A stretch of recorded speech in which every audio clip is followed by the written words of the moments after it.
Privado. Soy Pablo Vázquez, notario de San Julio de Guíxols y miembro de la Junta Directiva del Colegio. Sean muy bienvenidos todos. Pues ya hace 5 años, comentaba antes con Beatriz y Cristina, que organizamos estos actos en materia de internacional privado. Hablábamos de lo necesario que son debido a la cantidad de negocios jurídicos con elementos de extranjería, sucesiones con elementos de extranjería que hay. Y eso hace que cada vez haya más resoluciones de la Dirección General en esta materia. Este es el tema que vamos a tratar hoy. Bueno, vamos a tratarlo con nuestras dos catedráticas que ya conocen, Beatriz Añoveros Terradas y Cristina González Bilfus, ambas de la Universidad de Barcelona. Y bueno, pues le voy a pasar la palabra a ellas porque nos van a presentar a nuestro invitado, a Roland Krause. Beatriz. Muchas gracias, Pablo. Yo soy Beatriz Añoveros y hoy tenemos un invitado especial, el señor Roland Krause, que es notario alemán y también abogado del Colegio de Barcelona, del ICAP y también del Colegio de Abogados de Berlín. Es también, bueno, él estudió en la Universidad Libre de Berlín y también en la Universidad Autónoma de Barcelona, y luego cursó sus cursos de doctorado en Derecho Internacional Privado en Atenas. Es miembro de La Vanguardia Notarial, una agrupación de más de 500 notarios en España. Luego también es miembro del Tribunal de Oposiciones a Notaría en Berlín y profesor asociado en la Cátedra de Derecho Notarial de la Berliner Hochschule, donde imparte cursos de Derecho de Sucesiones y Derecho Internacional Privado. Desde 2022 es el delegado para Alemania a nivel europeo del Instituto Europeo para la Investigación del Derecho Notarial con sede en Luxemburgo. Bien, yo conozco a Roland desde hace muchos años. De hecho, nos conocimos en Berlín, diría, y los dos codirigíamos un programa conjunto para estudiantes de las universidades donde estábamos en ese momento, quizá hace 20 años ya de eso, y de hecho incluso compartimos una asignatura de Derecho Sucesorio Internacional.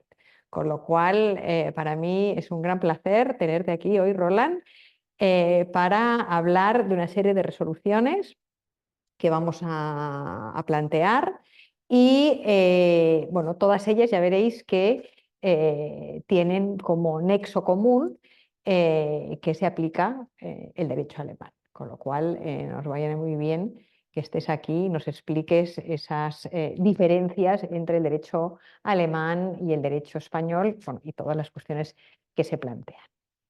Es un gusto estar aquí hoy y es un gran honor estar aquí en un Colegio Notario de Cataluña, que me acepten aquí como invitado extranjero.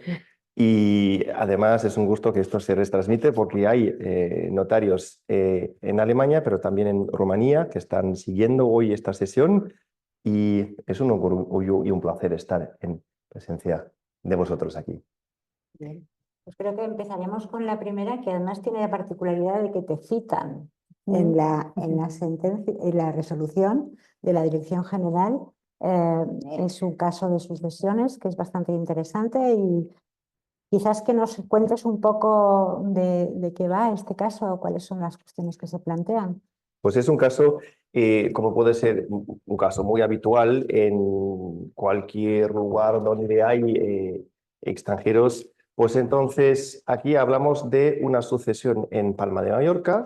El caso es que fallece el causante y deja pues un testamento en el que está un albacea, un Testamentsvollstrecker alemán, es decir, la ley aplicable porque falleció en Alemania, tenía su residencia habitual en Alemania, era la ley alemana. Entonces, con este certificado, con este Testamentsvollstrecker, pues vende, hace dos cosas.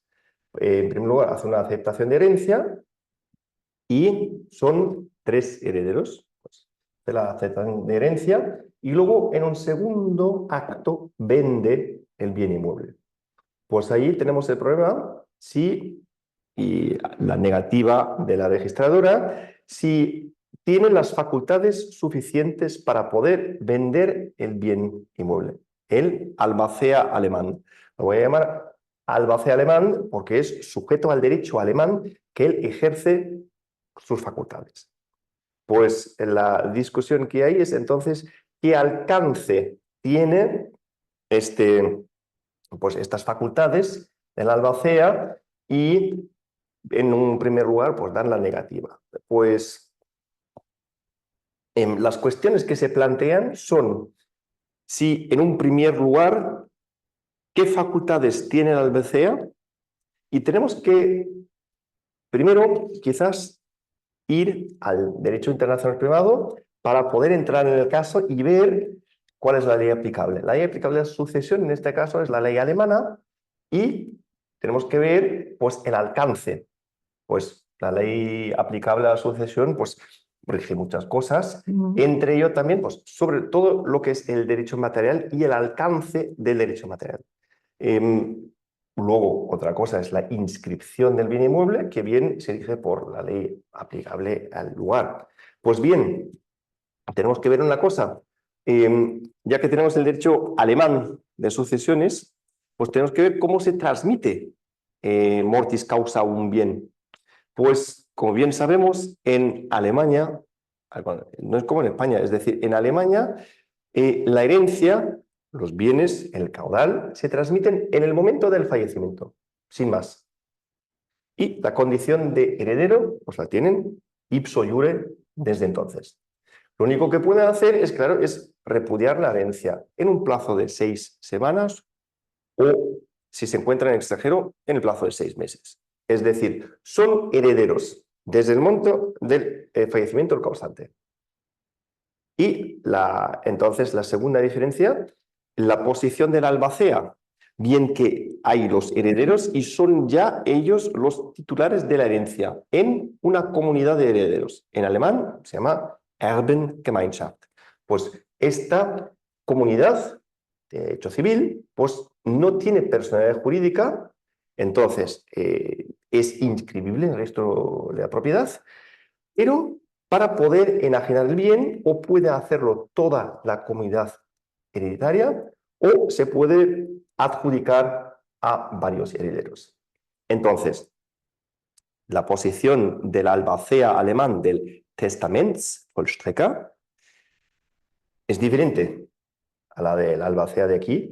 ¿Por qué? Porque el albacea es el único que representa a la herencia. Es decir, los herederos no pueden enajenar ni pueden disponer de los bienes mientras que haya albacea. Entonces, puede haber dos tipos de albacea. Uno que es lo que nosotros llamamos pues el albacea que tiene que clausurar y entregar la herencia, o otro que puede tener una duración de hasta 30 años prorrogables. En este asunto del que hablamos es el típico albacea. ¿Y por qué? Pues nosotros los notarios en Alemania, ¿por qué recomendamos que se ponga la figura del albacea? Este se llama Testamentsvollstreckerklausel. Pues ¿por qué lo hacemos?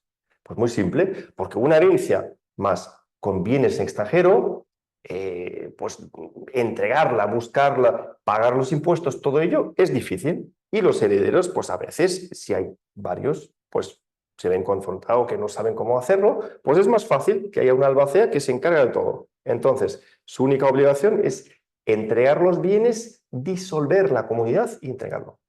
Pues esto es la pequeña matiz de derecho material que a mi juicio es importante para poder entender por qué hay esta discrepancia. Claro.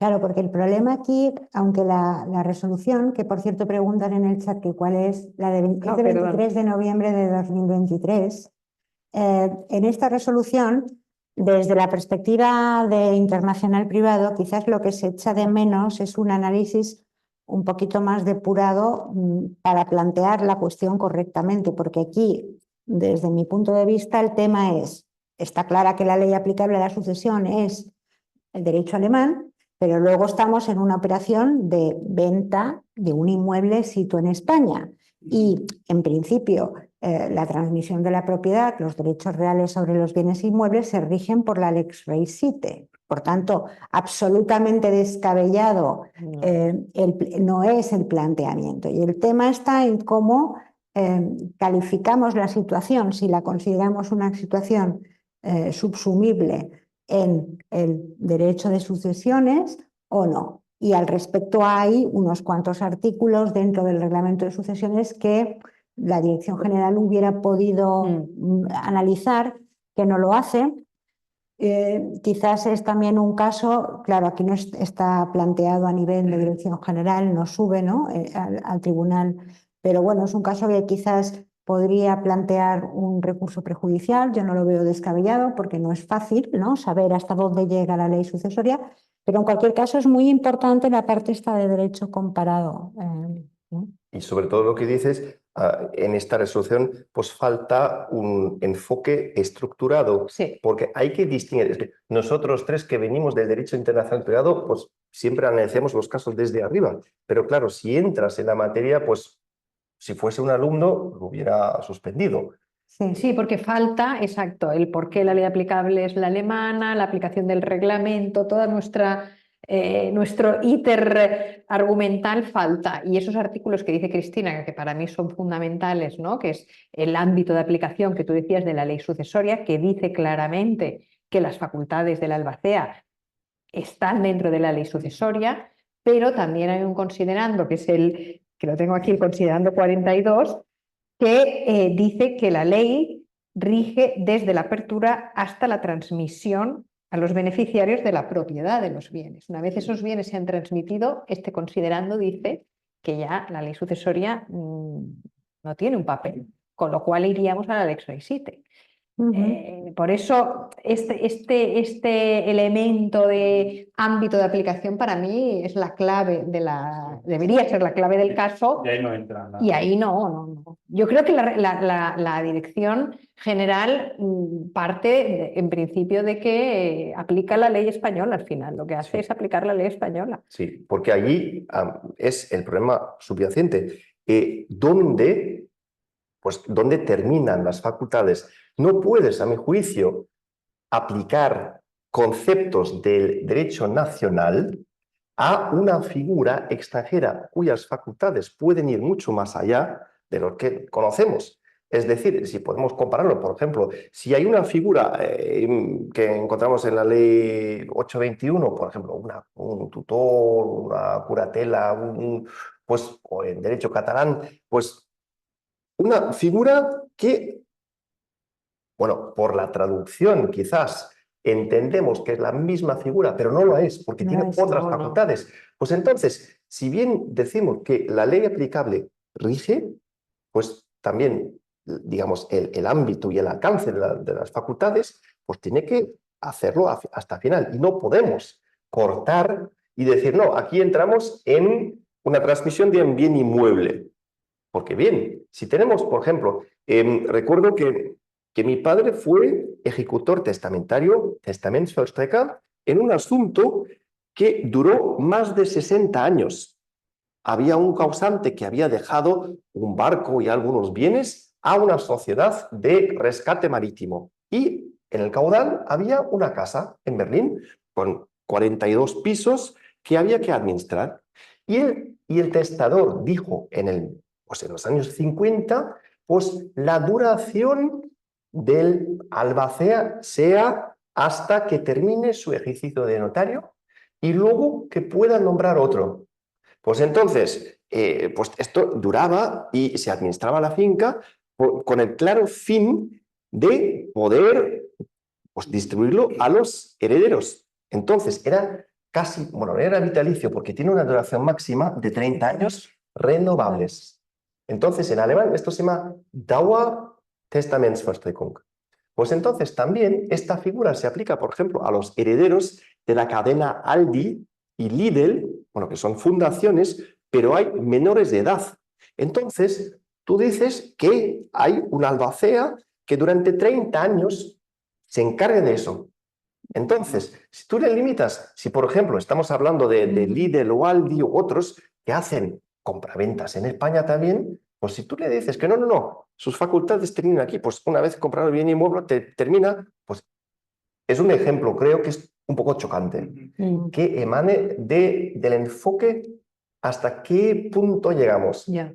Pero esto no lo aclara el reglamento. Yo creo que ahí sería muy interesante que el Hubiera Justicia sido interesante. Yo cuando lo leía pensaba que era porque es un caso A ver, aquí no tenemos un caso tan extremo porque la enajenación se produce poco después, ¿no? No es 30 años después, que sería un poco problemático extender la lex recite, la lex sucesoria durante 30 años. Pero bueno, que en cualquier caso yo creo que lo que es más importante es quizás que esta explicación que tú nos has dado del derecho alemán, en la resolución de la lectura no te queda muy clara, ¿eh? No. La diferencia entre lo que sería No. la albacea. Aquí yo creo que están tan arraigados los principios hipotecarios de tracto sucesivo, de legitimación, que dijeron, una vez inscrito a nombre de estos herederos, Se acabó. no me cuente historias, se acabó. Eso Sí. es un poco lo que Entonces lo dijo la- consideran el ex recite y punto. Sí, considera que se ha acabado ya de aplicar La ley el tema sucesorio. sucesorio y bueno, hay que proteger al titular registral sí o sí, solo con su consentimiento o sentencia firme donde han sido parte ellos, pues se puede modificar su inscripción. Yo quizás aquí el tema sería que en la aceptación de herencia se hubiera explicado quizás, incluso no haberla inscrito, y se hubiera explicado que se buscaba únicamente determinar los derechos, el porcentaje que tenía cada uno en el caudal hereditario, en la Erbengemeinschaft, que has dicho, la comunidad hereditaria, pero sin buscar la inscripción a favor de cada uno de ellos para evitar el riesgo de lo que luego ha pasado, que evite la actuación de la albacea. No lo sé, ¿eh? Es un tema... Sí. Pues quizás puedo añadir desde un punto de vista personal, porque en la resolución que está publicada en el BOE se me cita personalmente, porque el abogado de Mallorca, que es un alemán, pues expresamente me había solicitado un dictamen, Sí, un dictamen. pues un dictamen de derecho alemán, que yo había redactado en castellano, con la apostilla y todo, se lo he mandado. Y para mí, pues eran 2 o 3 páginas, quizás ha sido el error de no entregarle un tratado de la figura de la albacea de unas 50 páginas, pero yo se le he dicho claramente que según el artículo tal, y esto no requiere ni jurisprudencia ni comentario, esto es el artículo mismo que dice que el albacea, Testamentsvollstrecker alemán, tiene las facultades tales. Pues yo expuse esto y dije que la pregunta que se pone es, ¿puede enajenar, sí o no? Y yo dije claramente que no. Y entonces allí discrepan. Eso nos lleva a otro tema, ¿no? Claro. Nos lleva al tema que también es muy interesante y que la verdad es que aparece de alguna manera en la resolución, que es la prueba del derecho extranjero, ¿no? Y como explica Roland, pues él aporta este dictamen en el que, bueno, él explica este artículo del Código Civil alemán. Pero, bueno, pues el registrador considera que la prueba no es suficiente. Y ahí está, bueno, la dificultad que Lo que pasa es que es todo un poco confuso, ¿no? Porque realmente si estabas aplicando, al final aplicas el derecho español, ¿para qué te metes con la prueba del derecho alemán? Pero bueno, Sí. Explícanos esto de la prueba del derecho extranjero, si ves diferencias entre el derecho alemán y el derecho español, y luego, si quieres, intervenimos nosotras explicando la parte Sí, pues entonces, española. quizás a mí, en primer lugar, cuando en esta resolución dijeron que no, bueno, que se descarta más o menos la opinión del notario alemán, y yo dije, bueno, ¿quién podría saberlo mejor que un notario alemán de este derecho? Pero si lo saben mejor ellos, yo dije, vale, pues ya sabéis vosotros. Entonces, la pregunta que se plantea es el derecho extranjero. ¿Cómo hay que...? Pues, en Alemania, ¿cómo lo probáis? Claro. En Alemania dice la ley que el juez conoce el derecho extranjero y debe conocerlo. O sea, De oficio. de oficio, De oficio. ex oficio. Entonces, si un juez, un registrador, había casos de registradores también, no conoce el derecho extranjero, pues ¿qué es lo que hace? Solicita, o bien, mira en el comentario, porque hay comentarios de derecho, bueno, del reglamento de sucesiones, pero si no conoce, porque por ejemplo, si es una herencia en la que se aplica el derecho catalán, pues pocos catedráticos o pocos jueces conocerán el derecho catalán de aplicación. Entonces, lo que hacen es solicitan o al Max Planck Institut de Hamburgo o a un catedrático que conocen o que no conocen, que hay un listín de los catedráticos de internacional privado y te toca.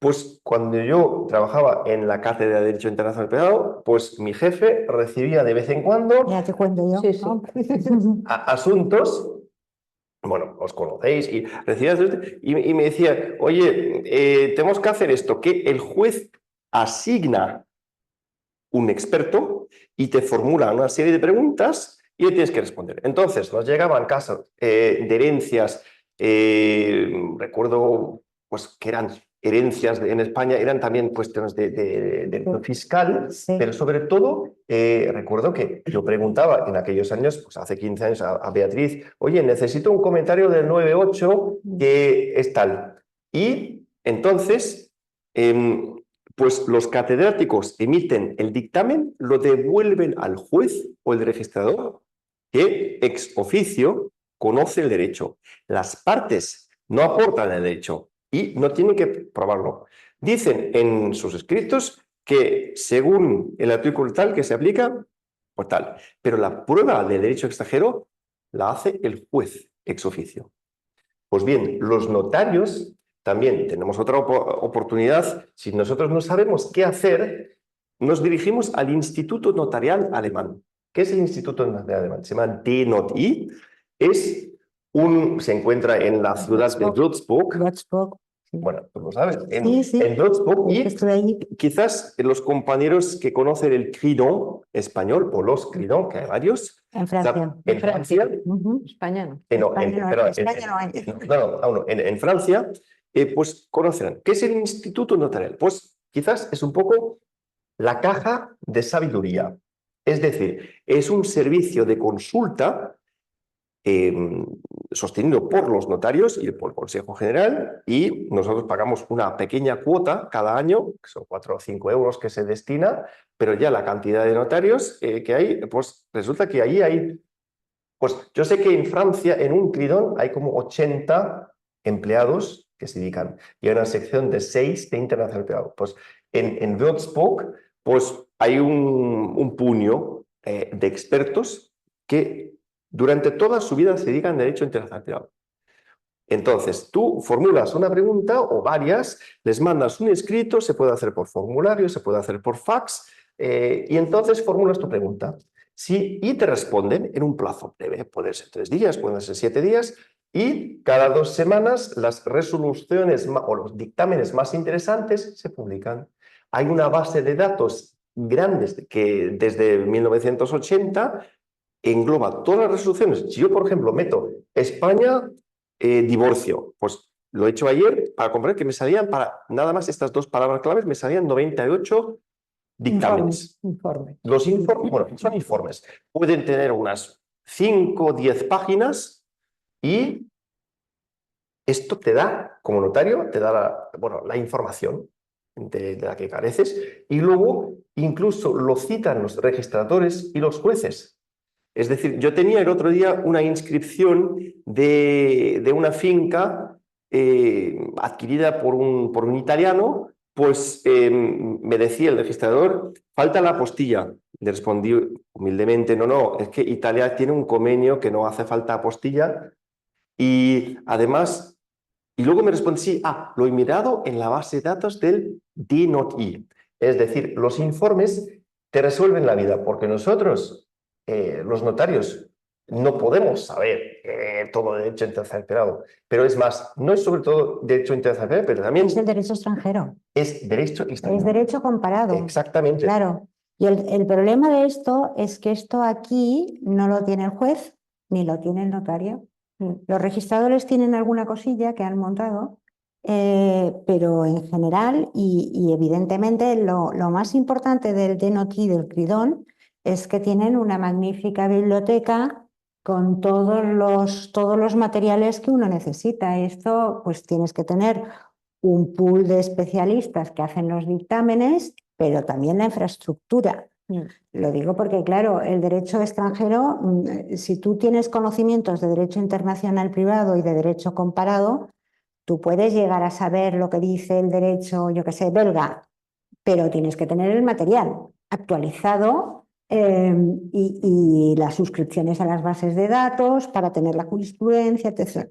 Porque no solo es el contenido, sino que No. también es la vigencia, la interpretación. Lo actual, claro. Claro, claro. Lo actual y obviamente pues cuando estamos hablando de una sociedad tan globalizada como la que tenemos nosotros ahora, no se trata solamente de tener información sobre derecho europeo, que eso podemos encontrar cosas en las páginas web de la Unión Europea con muchas limitaciones porque es muy básico lo que hay allí. Pero claro, si tú tienes que aplicar, tienes que aplicar el derecho, pongo por caso, de Malasia, pues a ver quién sabe el derecho de Malasia. Pues alguien tiene que, pero claro, lo que no puede uno pretender es que esto caiga del cielo. Hay que crear esta infraestructura, hay que sufragarla, hay que asumir los costes, etc. Sí. Y lo que tiene el Cridón es una red de corresponsales extranjeros, es decir, catedráticos y notarios de otros y también gente del DNOTI que se reúnen bueno, 2 veces al año, se reúnen y se intercambian sobre temas. Por ejemplo, la última reunión fue de cuestiones de sucesiones que mantuvimos, y entonces vienen los expertos y los del Instituto del Cridón pueden solicitar ciertas cosas al corresponsal extranjero, que puede hallarse en Suecia o en China o en donde sea, y la mayoría en Europa, y así tienen acceso, porque mediante el corresponsal pues pueden acceder a todas las bases de datos y la información actualizada. Y es un poco el espíritu que hoy en día que hay en el grupo de vanguardia notarial. Si surge algo, pues preguntas, y si conoce a alguien, a un notario de ahí, pues pregunta. También por la Unión Internacional del Notariado Latino hay un grupo que es la Universidad Notarial Anual que se hace. Pues yo soy de una campaña, una promoción, que mantenemos un grupo de chat y nos intercambiamos. Si a mí me surge que ha venido muchas veces un título sucesorio de Armenia, pues yo escribo a mi homólogo en Armenia y me dice desde Yerevan: mira, necesitas tal, decía tal, y te paso el modelo. O otro compañero que muchas veces ocurre que me solicita algo: mira, te entrego certificado de últimas voluntades o necesitas esto. Hoy en día, esto es para lo rápido, pero para lo fundado se necesita un instituto. Porque aquí, Pablo, cuéntanos un poquito tu experiencia. Pues, Tú también tienes que... Aquí me da mucha envidia todo lo que cuenta Roland, ¿Cómo de funcionáis Alemania, allí? de Francia. Aquí la verdad es que, bueno, pues si ves las resoluciones de dirección general cuando hablan de derecho extranjero, siempre la primera norma que se menciona es el artículo 36 del reglamento hipotecario, que dice que pues, tenemos que recurrir a un informe de un cónsul o del notario español. Sí. Por ejemplo, si yo necesito saber algo de derecho alemán, pues puedo pedir un informe del cónsul español en Alemania o de un notario español que sepa derecho alemán. También admite informes de cónsules, diplomáticos o autoridades competentes del país cuya norma de la cual se tiene que informar. Por ejemplo, si los notarios alemanes sois autoridad competente en vuestro país, pues se podría pedir. Los notarios españoles somos competentes. En el reglamento notarial se habla de testimonio de vigencia de leyes, que a veces me lo han pedido. Por ejemplo, un catalán en Brasil que quería comprar y decía: no, es que tengo separación de bienes por ley, no tengo por qué pactar recapitulaciones. Y le he hecho un testimonio de vigencia de leyes explicando pues, que en Cataluña el régimen legal superior en primer grado es el régimen de separación. Y allí lo utilizan pues, para comprar esa persona el solo, pese a estar casado. O sea, eso es lo principal. Y sinceramente, cuando necesitamos saber derecho extranjero, un informe del cónsul, un informe de un notario extranjero. Pero en mi experiencia, no sé, Sí. Los cónsules son un poco reticentes, los de algunos países. Bueno, es que ahí, claro, ese es el tema. Hay tal diversidad de países que, bueno, a veces te los dan, otras veces no. Es un poquito, es la guerra un poco esto, ¿eh? Me da mucha envidia cuando tienes un centro como el Cridón, como el que has mencionado de los notarios. Tenemos una pregunta que dice que Sí. exactamente dónde hay que Sí. dirigirse. Pues en Francia, en Francia te diriges como notario al Cridón de tu circunscripción. Es decir, que hay uno, por ejemplo, el Cridón de Lyon, es para toda Francia del Este, y ellos celebraron en Estrasburgo, la semana pasada, hubo pues, una cadena de conferencias sobre el derecho local, que también tienen un derecho local allí en Alsace-Moselle, que el CRIDON emite dictámenes, porque claro, un notario de Burdeos no sabe de este derecho local y pues en Francia tú mandas un fax o un email al CRIDON Lyon y ya ellos de internacional te van a responder. Lo que pasa que, verdad que el CRIDON, porque el CRIDON da servicio a los notarios Pero franceses. franceses. No puedo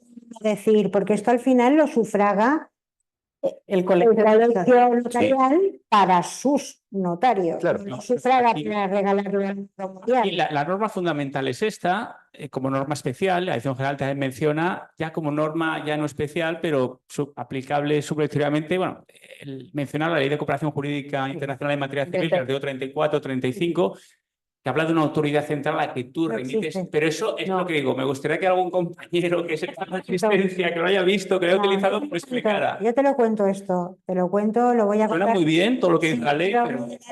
lo de la Ley de Cooperación Jurídica Internacional, yo estuve en la redacción de la ley y a ver, volvemos al voluntarismo. El problema es una cosa que está muy bien, la idea de que haya una autoridad central que consiga la información y tal, pero a ver, tú necesitas tener la infraestructura porque el conocimiento del derecho extranjero tú no lo puedes improvisar.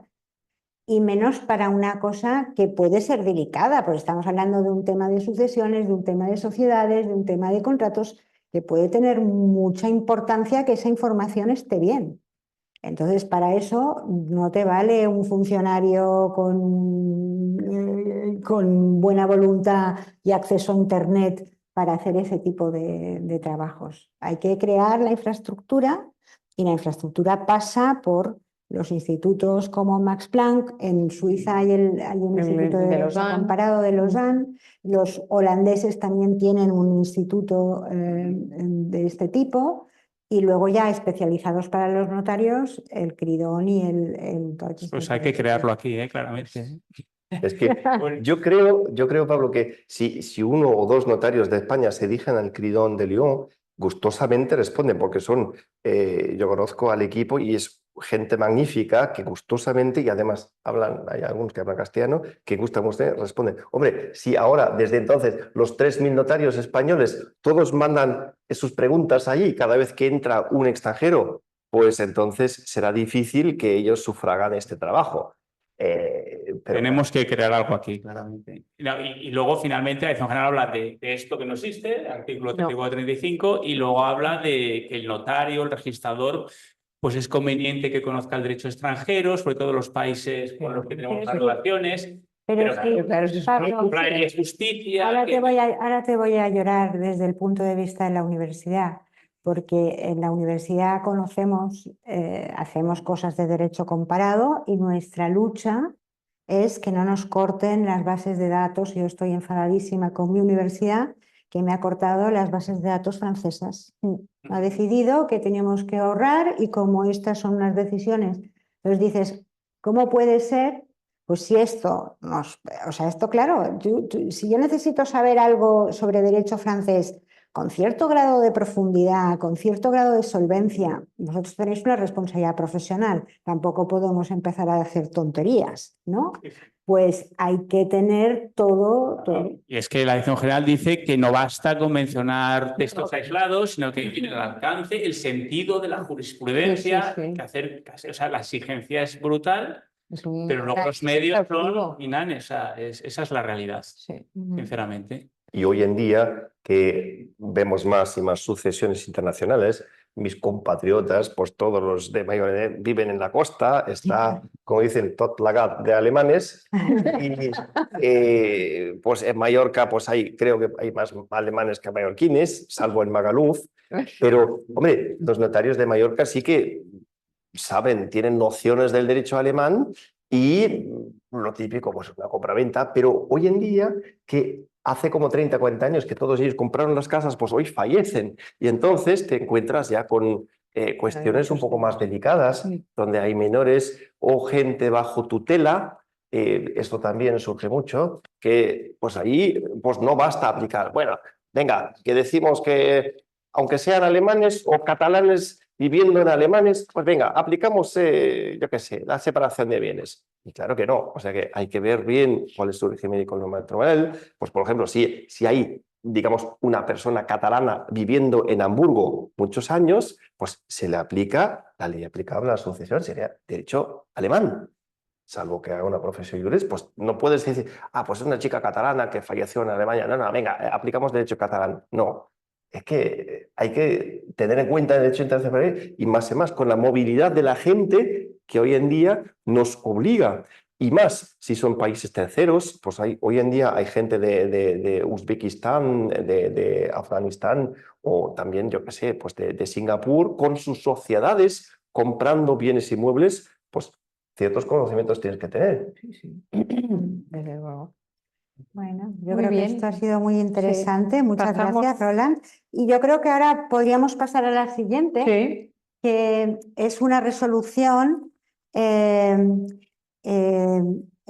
Esta sería El 23 de noviembre Sí. del el 23 2023. de noviembre, ¿verdad? Sí. Sí. Que es Esto también va sobre dos sí, títulos alemanes, que Los quizá títulos Roland alemanes. también puede explicarnos en qué consisten, ¿no? Pues esta resolución... El sí. Erbsen. Sí, es muy simple. El caso es que traen, pues es una herencia en la que fallece el premio gozante en el año 2000, por ahí, y la viuda pues fallece ahora en el 2020 algo. 21. Es decir, antes del Reglamento Europeo de Sucesiones, la primera herencia, y la segunda después. Pues, ¿qué hacen? Como siempre, los alemanes están en Mallorca, pues es un caso de Mallorca. Sí. Aportan título sucesorio alemán, que sí que el alemán es muy chungo, difícil, pero la palabra de Erbschein la conocemos desde hace 20 años, ¿no, Bea? Pues el famoso Erbschein, pues nada más, es un título probatorio emitido por el juez. Ha servido como ejemplo para el certificado sucesorio europeo, porque él, que era el redactor inicial, era un notario alemán en el Parlamento Europeo, que lo hizo hace 15 años. Entonces, para mí, el certificado sucesorio europeo es algo muy familiar, casi lo mismo. Y la solicitud ante notario es la misma. Tú haces clic si quieres uno nacional o haces clic si quieres un certificado sucesorio europeo. Es el mismo texto. En fin, bien, ¿qué dice este certificado? Pues dice una sola cosa, según derecho alemán, y lo necesita siempre que hay testamento hológrafo o ab intestada. ¿Por qué? Porque el reglamento hipotecario alemán dice son inscribibles documentos públicos, pues que son el Erbschein o un testamento notarial. Pues entonces, cualquier alemán que tiene bienes inmuebles, pues yo siempre le digo, pues más vale y es más barato el testamento notarial que luego perder el certificado. Pues, ¿qué contenido tiene? Nada más dice quiénes son los herederos y su cuota. No habla del caudal, no habla de legitimarios, únicamente dice son herederos tal, tal, tal. O es heredera la viuda tal. Pues entonces, en este caso, lo que han hecho es una traducción, pues debidamente traducida, tal, tal, tal, pero aportan el título sucesorio, o en este caso dos títulos, uno antes de la entrada en vigor del reglamento y otro después. De hecho, aportan un certificado sucesorio europeo, pues sin apostilla. Y la cuestión muy simple es, ¿se requiere apostilla, sí o no? Y la respuesta muy simple es que hay un artículo, el 74 del Reglamento de Sucesiones, que dice: no se exigirá legalización ni formalidad análoga alguna para los documentos expedidos en un Estado miembro en el marco del presente reglamento. Por tanto, no hace falta apostilla. Y en general, yo diría que con todos los documentos, con todos los reglamentos que hay, régimen económico matrimonial, hay exención de la legalización y de la apostilla. Sí, hay, como bien citas, o dices que desde más o menos los años 2000, 2005, hay una tendencia en todo reglamento europeo. Exactamente. Pues entonces se excluye. Pero la pregunta aquí es, ¿también se aplica a los títulos que allí el artículo 83, 84 nos habla un poco de la ley aplicable y una professio juris? Quizás esta idea se la podemos aplicar también a los títulos. Yo creo que el artículo 74 se aplica únicamente al certificado sucesor europeo y eso era la idea. No, lo inicial. extiende, ¿eh? Claro. El 74 lo extiende a todo documento. Eso. Sí. Yo lo digo desde el punto de vista, bueno, tenemos que enfocarlo desde el punto de vista europeo. A Y ver, esto es lo novedoso. Sistemáticamente el 74 está ubicado en una parte del reglamento que deja bastante claro, creo yo, que no se está refiriendo solo al certificado sucesorio europeo, porque si no estaría en el apartado propio del certificado sucesorio europeo. Aquí lo único que quizás uno podría discutir es que hay un documento respecto a una sucesión posterior a la entrada en vigor del reglamento Y uno anterior. otro documento que se refiere a una sucesión anterior a la entrada en vigor del reglamento. Lo que pasa es que el absent, el documento, es posterior en los dos casos porque se pospuso la apertura de la sucesión del primer cónyuge que fallece al momento en el que fallece el segundo cónyuge. O sea que lo único que ocurre con anterioridad es el fallecimiento, Claro, no yo es creo, y en el general, título. En general, en los reglamentos europeos normalmente se dice que se aplican al reconocimiento de sentencias posteriores a la entrada en vigor. Y yo creo que en el caso de los documentos también. Documentos emitidos con posterioridad a la entrada en vigor. Yo creo que aquí nos tiene que quedar claro es eso. Que yo tenía la duda antes de que si solo se aplicaba al certificado sucesorio europeo, pero aquí la elección general dice que se aplica a todos los títulos sucesorios judiciales o notariales. Nos llega un acta de notoriete de Francia, pues no es necesaria la apostilla. Yo la pedía antes de esta resolución siempre y era la práctica habitual en las notarías y en los registros. Ya he hablado con mis oficiales y ya no lo pedimos. Y yo creo que lo que decís, a mí el tema es que creo que incluso la Dirección General aquí hace una interpretación muy aperturista, porque la verdad es que el artículo 83 del reglamento dice que se aplica a las sucesiones abiertas desde el 17 de agosto de 2015 posteriormente. Y aquí, bueno, pues es cierto que el título sucesorio se expide con posterioridad, pero es una sucesión abierta antes. Pero bueno, pues oye, también está el tema de que están muy relacionadas ambas sucesiones. Y no me atrevo a decir... No, yo creo que si fuera quizás... A generalizarlo no me atrevo a las anteriores. Yo creo que si fuera, si fuera un caso en el que solamente tuviéramos un documento público relativo a una sucesión anterior a la entrada en vigor del reglamento, pero claro, aquí tenemos dos que están relacionados. Cónyuges. Si quieres facilitar... Y luego yo creo que en el derecho europeo también hay que tener siempre muy claro que lo que se busca es el efecto útil.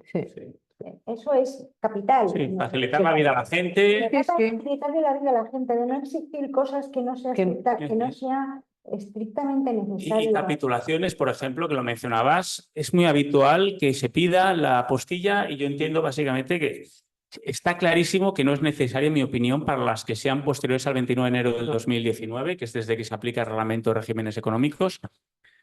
La disposición transitoria del Reglamento Europeo de Regímenes Económicos habla de que se aplica este reglamento, habla de los documentos formalizados o registrados desde el 29 de enero del 2019. Unas capitulaciones anteriores a esa fecha, ¿es hijo apostilla o no es hijo apostilla? Es a veces mi duda. Tengo muchos franceses yo en mi notaría y con apostilla, porque es anterior al 2019, y ya te ponen mala cara. Eso de la apostilla, el notario francés me va a decir que no es necesario. Exacto. Tengo la duda, unas capitulaciones anteriores pero cuya copia se expida con posterioridad al 2019, ¿lo puedo exigir? Hablar ahí de documentos formalizados, la copia, la matriz. Tengo mis dudas ahí, por ejemplo. Pero allí también entramos en un ámbito que yo tengo la duda. ¿A qué se aplica? Porque habla de documentos judiciales. Claro. Pero bien, es que no hay un, digamos, un texto europeo que para todo documento notarial nos quita la apostilla, porque eso aún no existe. Es decir, si por ejemplo en ciertos países como Francia, el notario emite y ahí actúa en función de juez en el ámbito de sucesiones. Pero otros documentos, como por ejemplo un mero poder o un contrato sucesorio, un Erbvertrag alemán, que tiene elementos de derecho de obligaciones y derecho sucesorio, pues van a pedir apostilla. Porque en el ámbito de documento notarial aún, pues a día de hoy, se requiere apostilla entre España y Alemania. O sea, ¿tú entiendes que un contrato sucesorio alemán exigiríamos apostilla? Porque claro, es tan amplio en el marco de este reglamento. El reglamento Yo creo define, que no. por ejemplo, lo que se entiende por un pacto sucesorio. Yo creo que no. Yo no lo pediría, yo ahora estoy No. un poquito abierto, ¿eh? A ver, sí. Y un testamento alemán tampoco lo pediría, No. un testamento notarial. Sí, pues, los que vienen a mi notaría y traen algo para España, pues siempre quieren apostilla, siempre. Hasta esta Pero vale, resolución era lo Claro. habitual. Porque si van a pedir... Claro, pero también habrá, pues si tienes unas capitulaciones, un pacto sucesorio mallorquín, según el artículo 50, pues a ver, si se reconoce en Alemania sin apostilla, debería, a mi juicio, debería. Debería. Sí. Ajá. Y yo he tenido, pues recién, unos títulos sucesorios catalanes que para la inscripción de bienes inmuebles sitios en Berlín, que sin ningún problema. Esto sí que llevaba apostilla, pues, tal cual, y traían además un certificado sucesorio, pero era un pacto sucesorio catalán. Y entonces, sin más problemas. Era antiguo, traían apostilla. O sea que la apostilla en Alemania vale 25 euros, o sea que tú la pides y al día siguiente la tienes. La emite el juzgado. En Francia lo va a pasar ahora a los colegios, pero nosotros seguimos con que hay que llevarlo a la audiencia provincial para que te pongan la apostilla. A ver, la idea pero es suprimir. la idea es ese suprimir. Y es más, Yo creo que quizás nos tendríamos que plantear si la necesitamos o no. Es decir, si la función que cumple la apostilla es o no necesaria en relación con ese tipo de documentos. al tipo de documento. Cuando tienes un reglamento y claramente se aplica un artículo del reglamento, pues te puedes ahorrar esa reflexión, ¿no? Pero yo lo que me planteo es, a ver, la apostilla al final, los ciudadanos lo perciben como si les piden que pongan una floritura, ¿no? No lo perciben como algo que sirva para nada. Que aporte seguridad y autenticidad. De seguridad y autenticidad. Entonces el tema es, ¿esa seguridad y autenticidad la necesitamos? O hay otros medios, quizás, ahora, con CSVs, con alguna otra cosa. sí, pero esto a nivel mundial, por ejemplo, si miramos hacia Latinoamérica, pues Argentina, Brasil y otros países emiten la apostilla electrónica. Entonces, claro, tiene CSV, pero puedo yo como notario español o alemán, yo sí, según el reglamento notario alemán, sí que puedo, bajo mi reglamento puedo mirarlo, pero ¿puedo verificarlo? ¿Cumple la misma función esta apostilla electrónica? Porque a mi juicio pues, es difícil reconocerla aún. La gente la imprime. Ya. Y esto es contradictorio a la agilidad, a la digitalización en Nos este ámbito. encontramos con los documentos belgas, es muy habitual ahora hacer una apostilla electrónica. Y ya no te traen muchas veces el poder original y te traen solo la apostilla electrónica, entendiendo que eso suple el documento original. Y les decimos, oye, que no, que esto, es que el notario belga solo me da esto. Tenemos ahí un problema con el tema digital, que parece que ya suple la tenencia de la copia auténtica del poder. Y nosotros los notarios españoles entendemos una forma de revocación es quitarte la copia auténtica y si usted no la tiene es que a lo mejor le han revocado el poder. Ay, pero tengo esto. Mire el código QR. Tenemos ahí tira y afloja, ¿eh? Todo el tema de la digitalización Cuesta un poco. los retos. Y luego yo quería recordar también otros, lo hemos hablado antes, documentos que no necesitan apostilla, que tenemos muchas normas que tenemos que acostumbrarnos a no pedir la apostilla. Yo quería hacer un pequeño recordatorio. Básicamente esto lo conocemos todos, el reglamento 2016/1191, que exime de apostilla muchísimos documentos en la Unión Europea, certificados de nacimiento, de matrimonio, de capacidad matrimonial, de defunción, todos los que utilizamos en materia de creación de herederos.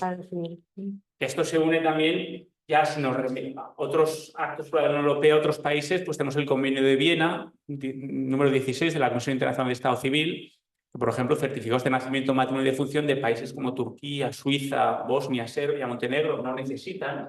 Y más, el reglamento de filiación, muy recién, pues sí. también te exime. Y todo, el Convenio de Atenas en materia de actos de Estado Civil, Convenio de Múnich sobre certificados de capacidad matrimonial, que luego reitera el reglamento comunitario 2016/1191. Certificados de los cónsules. Yo he tenido un certificado de derecho extranjero de un cónsul alemán aquí en España, no necesita legalización. Además, los certificados de los cónsules no se pueden apostillar, solo se puede hacer legalización diplomática, pero tenemos muchos países que están exentos de esa legalización. Mm. Y luego, por ejemplo, en materia de rusos, tenemos un convenio del año 84 con la Unión Soviética que exime también de legalización certificados de nacimiento, de defunción, de matrimonio, del registro civil. O sea, yo tengo bastantes clientes rusos ahí en la Costa Brava y no necesita apostilla, aunque los tienen apostillados habitualmente porque es eso, por si acaso. Por si acaso. Pero no es necesario, incluso se discutía si este canje de notas se aplicaba a otros estados de la antigua Unión Soviética. Yo hace años vi que sí, que lo aplicaban, ahora no, parece que solo se lo reconocen a la Federación Rusa, temas de reciprocidad, temas de, bueno, parece que solo en este caso. Y luego Marruecos, un país vecino, tenemos también un convenio de cooperación judicial en materia civil, mercantil, administrativa. Desde el año 99 su entrada en vigor definitiva y su artículo 39 dispensa la legalización de las certificaciones de las actas del registro civil. Yo tengo un certificado del registro civil de matrimonio, nacimiento y defunción de Marruecos, no lo tengo que pedir tampoco. Que esto no es muy conocido por juristas o notarios, registradores, y yo no lo pido, pero que es desconocido en ocasiones, estos países. Bueno, porque todos estos, los convenios estos bilaterales que tenemos, la verdad es que son muy desconocidos en general. Pero luego pueden dar mucha utilidad y pueden facilitar la vida. Hay un convenio que se desconoce en Alemania, que es un convenio entre 6 países, que entre Francia, Austria y los países Benelux y Alemania no requieren apostilla para ningún documento.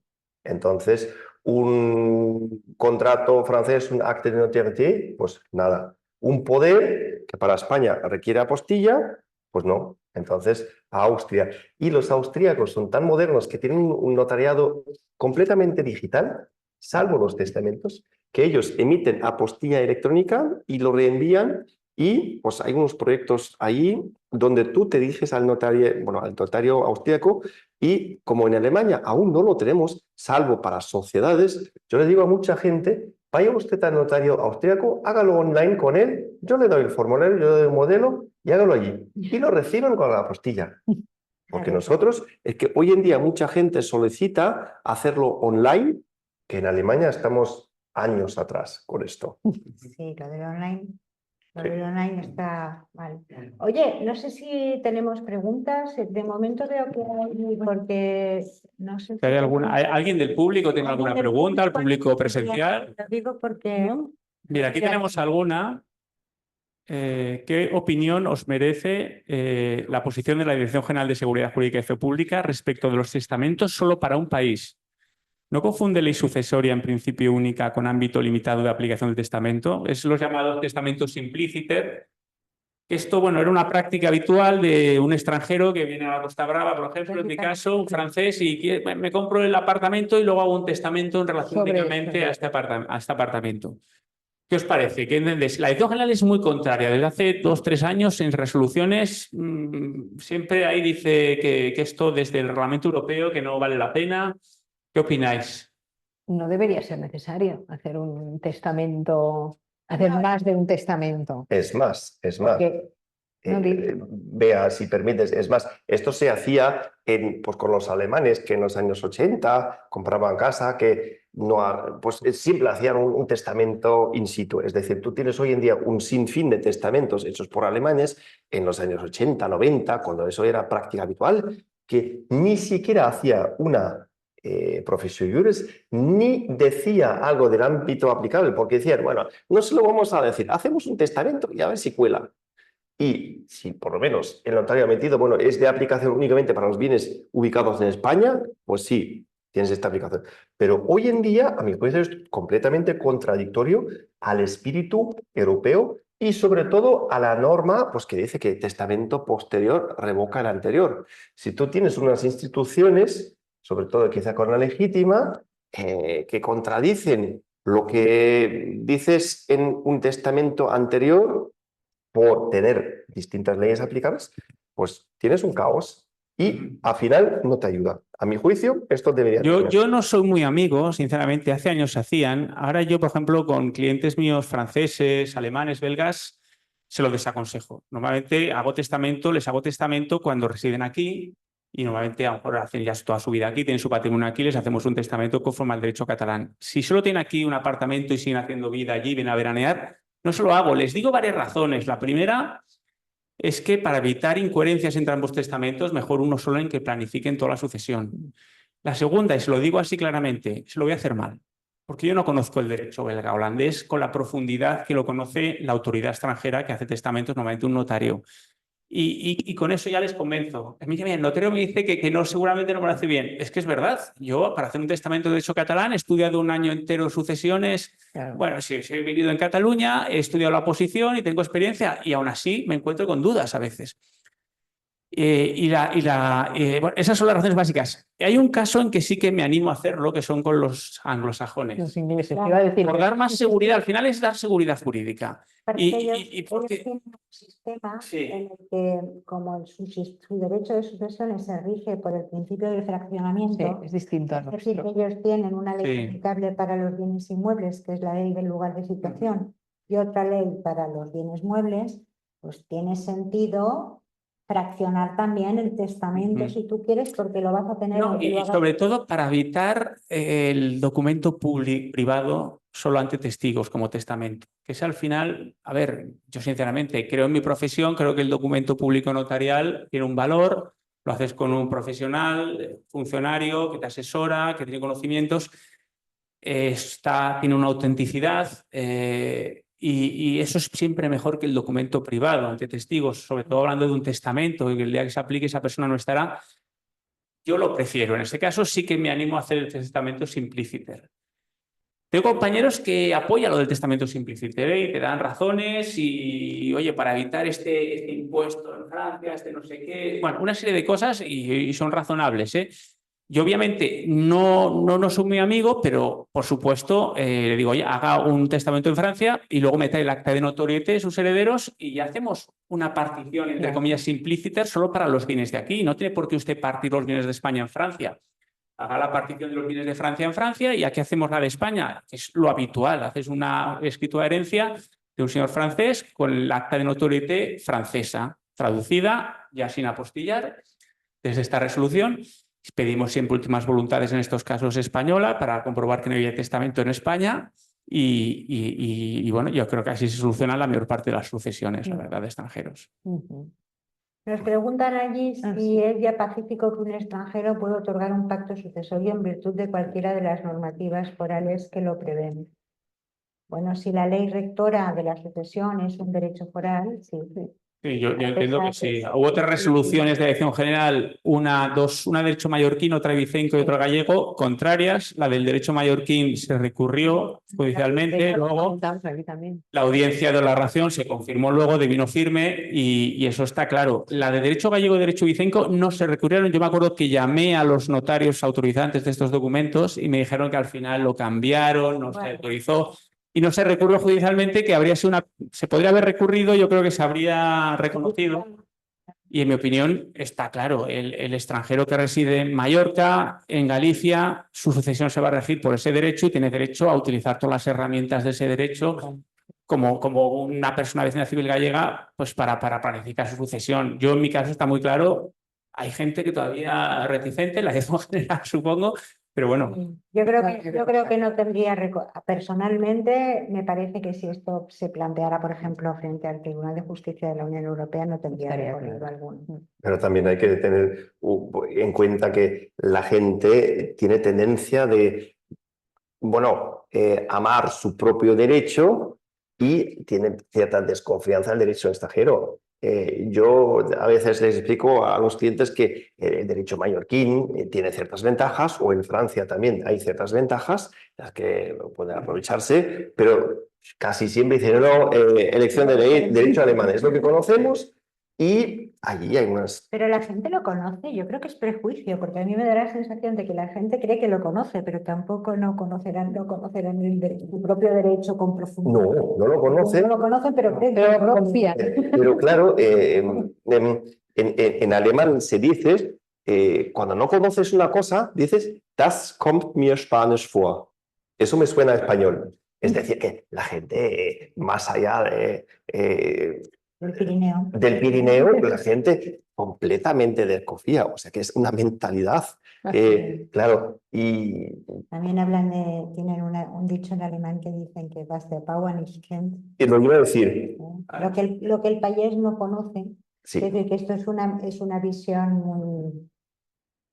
lo vamos a decir, mira, was der Bauer nicht kennt, frisst er nicht, que aquí en el aforo hay gente que habla alemán. Es algo también que si tú desconoces el derecho extranjero, pues tampoco lo vas a tocar. Que, Bueno, yo creo que este tema de los extranjeros y los pactos sucesorios era un tema más de una idea de prevalencia del derecho común frente a los derechos civiles Sí. de otras comunidades autónomas. Era un tema de eso un poquito, yo creo, ¿eh? De reducir el derecho civil de esos territorios a los ciudadanos de esa vecindad civil. Era un poco tema de eso. Sí, bueno, y eso nos trae algo que hemos comentado aquí muchas veces, que por desgracia todo nuestro sistema de derecho interregional no está adaptado al hecho de que Exactamente. tenemos muchos extranjeros. Bueno, ya hemos cumplido la hora. No sé si hay alguna pregunta más. Teníamos alguna resolución más pensada para comentar, pero bueno, ya lo haremos quizá otra. Vamos a hablar de las leyes de policía, por ejemplo, la exigencia por orden público, diríamos español, para disponer de la vivienda habitual familiar, aunque el régimen económico sea extranjero y no lo exija, pero bueno, pues Eso es para muy otra- interesante, podemos hacer. Eso es muy interesante. Esa es muy interesante y bueno, quizás los temas de sucesiones son complicados, pero los de régimen Régimen económico económico, todavía más, yo creo. Bueno, pues lo guardamos para otro día. Para la siguiente sesión. Bueno, pues, ¿alguna cosita más? Nada, agradecerle a Roland, Roland, por venir y por exactamente. estar aquí, por no conectarse online. sí, Exacto. porque siempre da gusto estar en presencia aquí, estar en la ciudad condal. Y pues gracias a vosotras, gracias al Colegio Notarial, gracias a los que han venido aquí en presencia y en otros países que lo siguen, que hasta en la ciudad de Cluj lo están siguiendo, y en Perú me ha comentado que un compañero notario también lo está viendo. Sí. Muy bien. Perfecto. Pues Bueno, muchísimas gracias a todos. A todos. Gracias, vielen Dank. Y nos despedimos, ¿eh? Muchas gracias y buenas noches a todos.